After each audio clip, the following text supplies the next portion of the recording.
So I kind of grew up like watching images and seeing images bombarded in things that I was interested in, be that like hip hop music videos, films, magazines, everything that and I always saw like an alpha male figure present, always there, you know, flashy clothes, flashy lifestyle, you know, got all the girls, drove all the big cars, like all of them things. And I think as I grew up older and I grew a bit wiser, I started to understand that maybe that's not the perfect ideal like masculine image that has been created, but it's just kind of like a proliferation of images that have been kind of just spat out at you subconsciously. You're taking this in and you grow up with these things in your head all the time. And then I remember just like losing my grandmother, allowing myself to really feel. And around those age, like early 20s, is when I was starting to understand my emotional internal core and my being, and kind of seeing like how the whole mad, sad and glad areas in my system were kind of operating, and I never was in tune with it. Before that, prior to that, I was never in tune with it. I didn't even know how it meant or what it meant.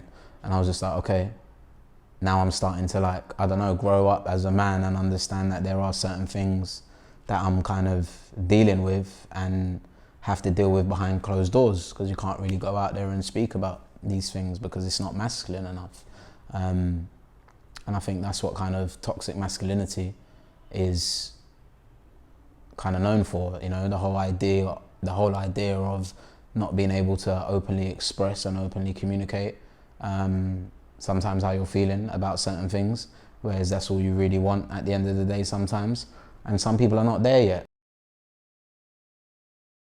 Historically speaking, and with societal norms, you know, lad culture, football culture, hip hop culture, misogyny,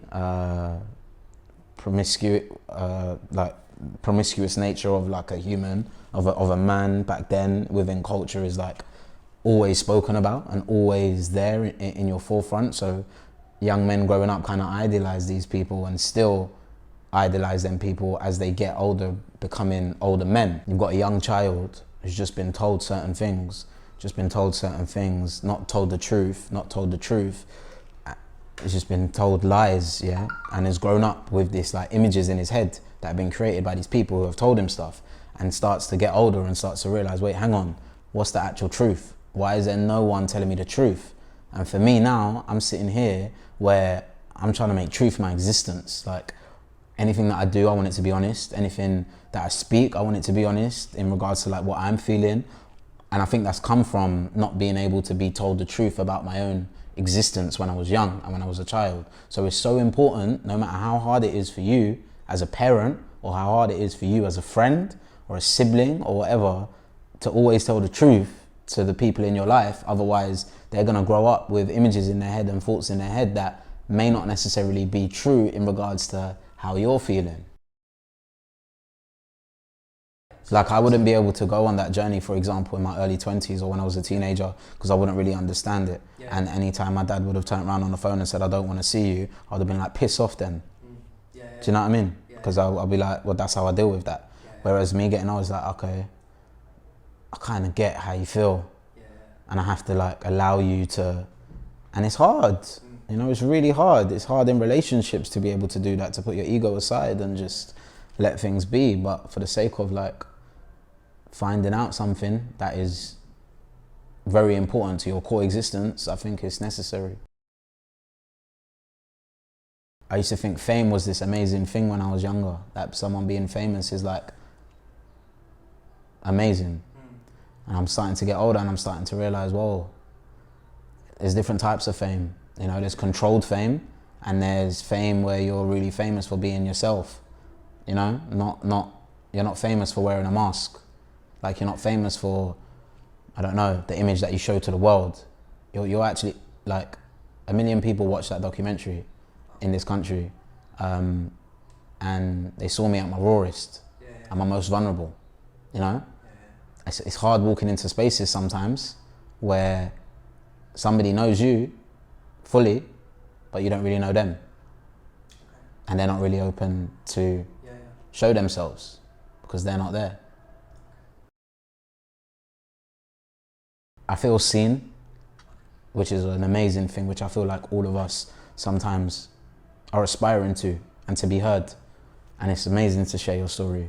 Sometimes it comes with its, a bit too seen, you know?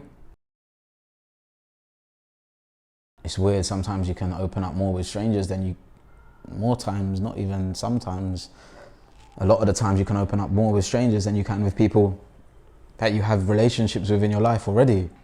And why is that? I don't understand why that is. I'm still trying to understand that. Expression is so key, man. Like expression, the word expression is so key within everything, within relationships, within work, within whatever it is that you're doing. We all want to express. That's what we want to do. We want to express, we want to communicate, we want to get things in our head out there. And I think just find your way to express. Be a great time to play Express Yourself. That'll be the first time we play. So like someone came up to me this morning whilst I was at work and said, you know, I was feeling down, but the way they said it was like they shouldn't be. And they were like, yeah, man, I was feeling down because of this, that, and the other. And I looked at them and I turned around and I was like, why are you saying that to me like that's a bad thing? The fact that you know in yourself that you're feeling down, A, is one step ahead of a lot of other people, and B, don't shy away from that. The fact, if you're able to feel down, you're able to feel exactly like heightened and like amazing contentness, happiness, peaceful. Do you know what I mean? You're able to feel that. So the fact that you're able to feel down is not a bad thing, but I think people make it out and make these people think that it is a bad thing. We create this crazy illusion in this country that like happiness is this like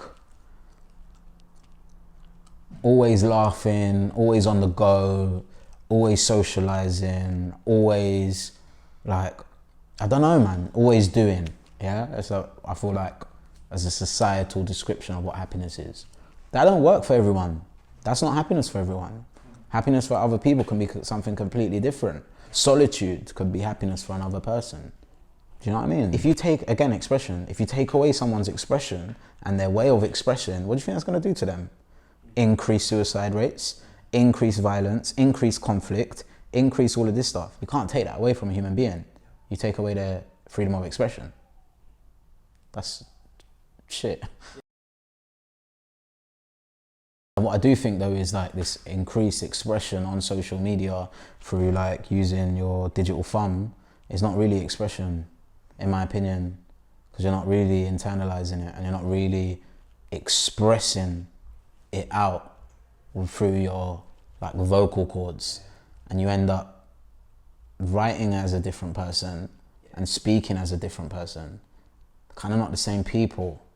Do you know what I mean? Whereas if you're able to still speak and say what it is that you're writing word for word, then that's the right like energy, like that's matching. So I never really coined the term prophetic masculinity. The characteristics and the traits of Prophet Muhammad, and the way that they describe it, as in the kind-natured, the good intentioned, the always on time, always clean, always able to listen, always attentive, heightened empathy, sensitivity, all of these things that, you know, are good traits and good characteristics to a human being. Surely that's like a sense of masculinity that we should be working towards to become like heightened individuals in regards to like the best at what we're doing and operating on a human level. So that's kind of... So the things that life throws at you that you're like, whoa, what? Those are the ones that make you go, oh, sick. Those are the real moments. That's reality. That's some like real shit that you'll never be able to script, you'll never be able to like write, you'll never be able to like orchestrate. It just happens in front of you. That's what I love about life.